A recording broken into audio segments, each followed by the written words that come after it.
Good evening. I'm coming to you today. Well, actually, it's morning. It's 12 midnight. I wanted to ask some questions and see if I can get some feedback. My truck is getting work done on it, and I'm not driving at the moment.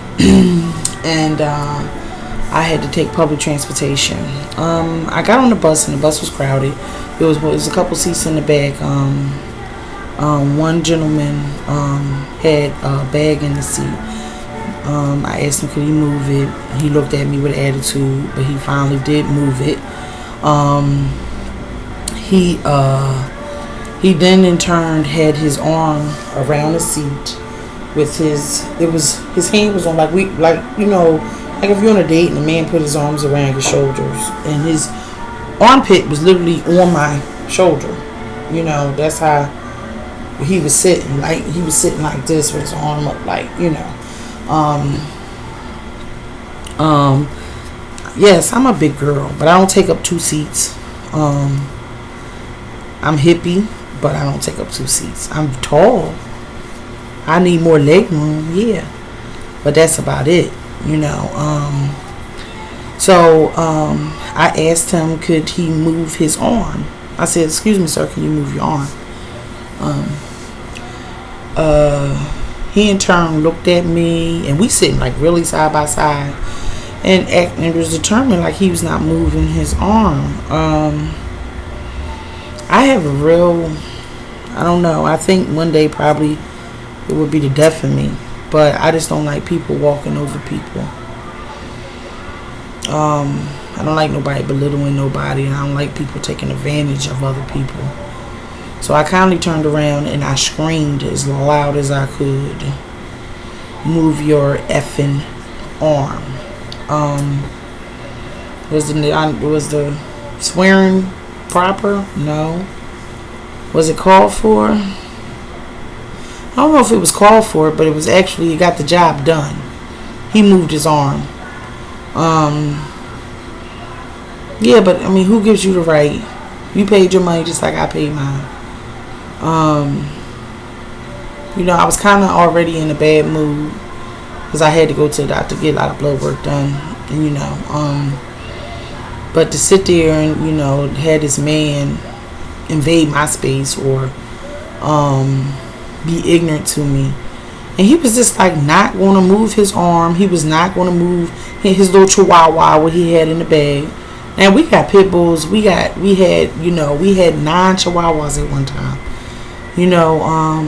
But it's a public bus. Like, you could have moved the bag and set it on your lap. It's a 2 to 4 pound dog. Really? And other people on the bus had already complained about him, like he was, I guess, doing something. But a lot of people don't want trouble and they don't want to stand up. Yes, he could have had a gun. Yes, he could have. But I don't know. I just think you should stand up for what's right, and you think you should stand up and let people walk over you. I really wanted your opinion on that because I get really antsy about stuff like that. Then this woman really wasn't really doing anything per se to me. So I'm sitting there, I'm already pissed off about that, and I'm trying to get into my zone of just focusing on it's a great day, and I'm going to be great today, and the blood work is going to come back perfect today, and I'm breathing. And I hear in the background while I'm trying to have my little meditation moment, I hear in the background crack. And I'm thinking the woman had something in her teeth. So I turned around and looked. Why is this woman eating crabs? Yes, blue shell crabs on the bus. Like literally eating crabs on the bus. Like really. How nasty is that? I mean, we eat crabs, but we eat crabs in the backyard or a table, newspaper, hand sanitizer, paper towels, wet rags, just to get to the bathroom so you can wash your hands, because fish is fish. She has, I don't know what they call it in other people's parts of towns and places, but when you eat a whole crab, you know it's like that yellow mustard or whatever is in there, and then the other stuff. She has that all on her hands. And I'm looking like, whoa, wait a minute. Like, you on the bus. Like you at your dinner table. And, you know, my daughter, you know, she just got her car and everything. But she was telling me, like, Ma, it's crazy on the bus. Like, on the trains. And, you know, I caught the trains and the buses when I was younger. When I was in high school and middle school. But that was years and years and years and years ago. So, yeah. So, yeah. So I'm looking at her.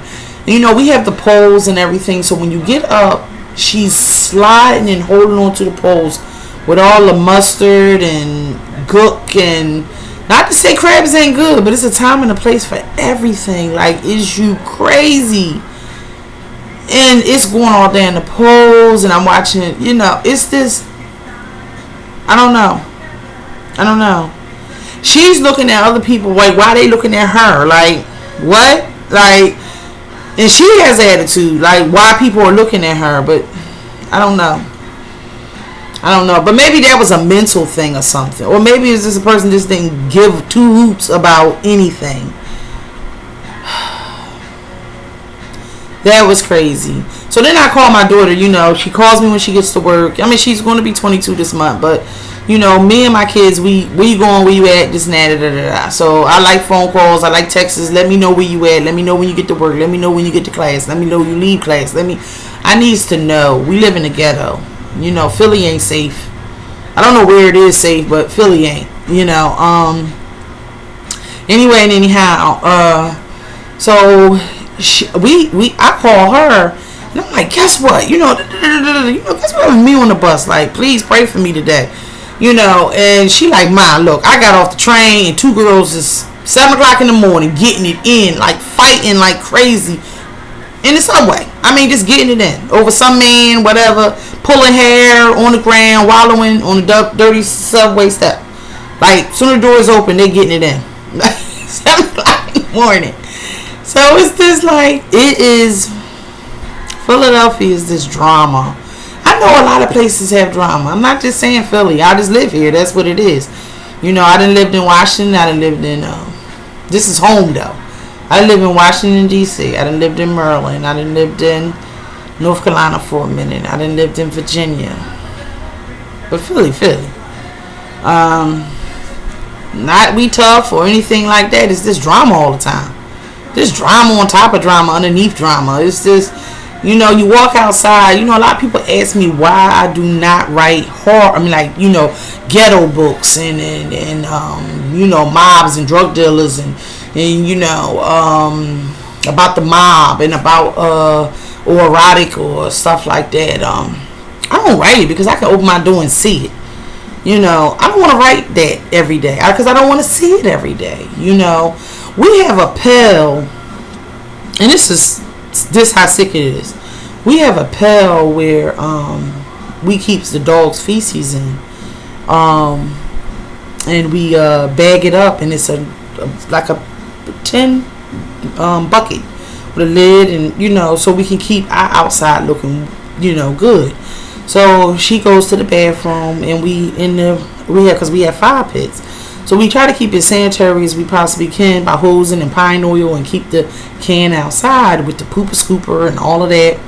Why somebody came and stole the tin can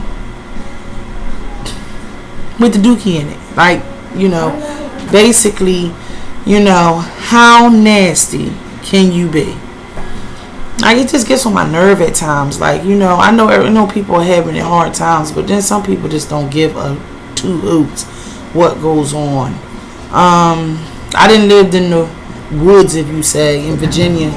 I didn't like that either. You know, I don't like solitude where you just don't hear nothing. It was the only thing around us except chickens. I ain't like that either. You know, not that I say I would need the ghetto, but I don't like really, you know, when nothing's around us also. And you gotta drive, you know, we had to literally drive almost 20 minutes to get to any store. Really. So, but anyway, anyhow, you know, I wish I could, you know, snap my fingers and get the money to move. But I'm definitely working on it. Because I'm just tired, you know. Even when I was younger, you know, some people say that when they get older, they just get tired of the drama and they move. No, I didn't even like it then, you know. And it's the same people doing the same stuff. Like, you know, it's just stupid. It's just stupid, you know. And it's like stupid having stupid. And then they raising not stupid kids, but this kids who just don't have no morals, no nothing. You know, no nothing. Like, it's just ridiculous. And then seeing these kids on the bus and the parents, you just wanted to know. I watched a little boy told her on the bus, stop talking to me because you stupid. But honestly, I wanted to say that to the woman. The woman was asking the little boy as a mother, did the man look at my butt? Did he look at me? Is you crazy? And the little boy had to be like 5 or 6 years old. My sons is 25 and 20. One's going to be 24 the 24th of this month. And I ain't asking them that. Is you crazy? Like, it's this, I don't understand. I really don't understand. The little boy turned around her and told her she was crazy and shut up. I don't know. So I need y'all advice. I need, like, is it just me tripping? Is it just me being mean? Wasn't me being mean on the bus? Should I handle it another way? Should I just stood up and not said anything like the rest of the people? I don't know. I don't like that though. I don't like people taking advantage of people just because they think they can. I don't know. The world is so funny now. Is this truly, truly funny? And then sometimes it just brings tears to my eyes. I sit outside and I just look. The kids playing in traffic and the parents, I don't know if like do you have insurance, heavy insurance on your kids and you want to collect? Is that what it is? Like, you want them to be hurt? I see mothers pushing strollers out in the street first. Like, don't even look. Like, I don't know. It just bothers me. It just bothers me about people's stupidity or just ignorance or lack of caring. I don't understand. I can count the people on this block who really care about their kids, and their kids ain't running wild. Like, really, 8-year-olds is out 2 or 3 o'clock in the morning. I don't care if it's summer, winter, school night, not school night, Saturday night, Friday night. No. 2 o'clock in the morning. My kids had to come in at when the street lights came on. And if I couldn't see you, you too far. Forget not hearing me. And I have a big mouth. But if I couldn't see you, I want to hang with the Joneses. I don't know the Joneses. I want to go around the corner. I don't know them people around the corner. You know, just be careful about that. A lot of people let their kids go over and spend the night over people's houses like it's cool, and it's not cool. You know, because you know people. Hi, Miss Jones. Hey, Mr. Thomas. You don't know what they do in their house. They don't know what I do in mine. I let my daughter spend the night out one time, and that was maybe 6 doors up the street. And she called me around midnight and said the girl's mother came in the room and urinated on the floor. Ma, come get me. You ain't gotta ask that twice. I'm on my way. I'm already out the door. And she had to be like maybe 10. No. I see this woman every day. Didn't even have a clue. So please, just watch. You know what I mean? Because, oh Lord have mercy. Anyway, I will be coming to you again tomorrow to show a lot of stuff I have been making. I've been hanging out with my boys. That's why I haven't did a video. And my daughter. This is our birthday month. It's my daughter's birthday, my brothers, my sisters, my nephews, mine, and my daughter's is Thursday, then it's mine, then it's my sons, my sisters. So we do a lot in September. But I will be coming to you tomorrow in the video and let you see all the stuff I have made. But please comment. Comment, let me know, is it just me tripping? Is this me getting upset? Not upset, but just like I feel grieved. Like, you know, why life gotta be like this? You know, or why people have to be like this? You know, can't they see the difference between right and wrong? Or they just don't care. Let me know. Subscribe. Good night.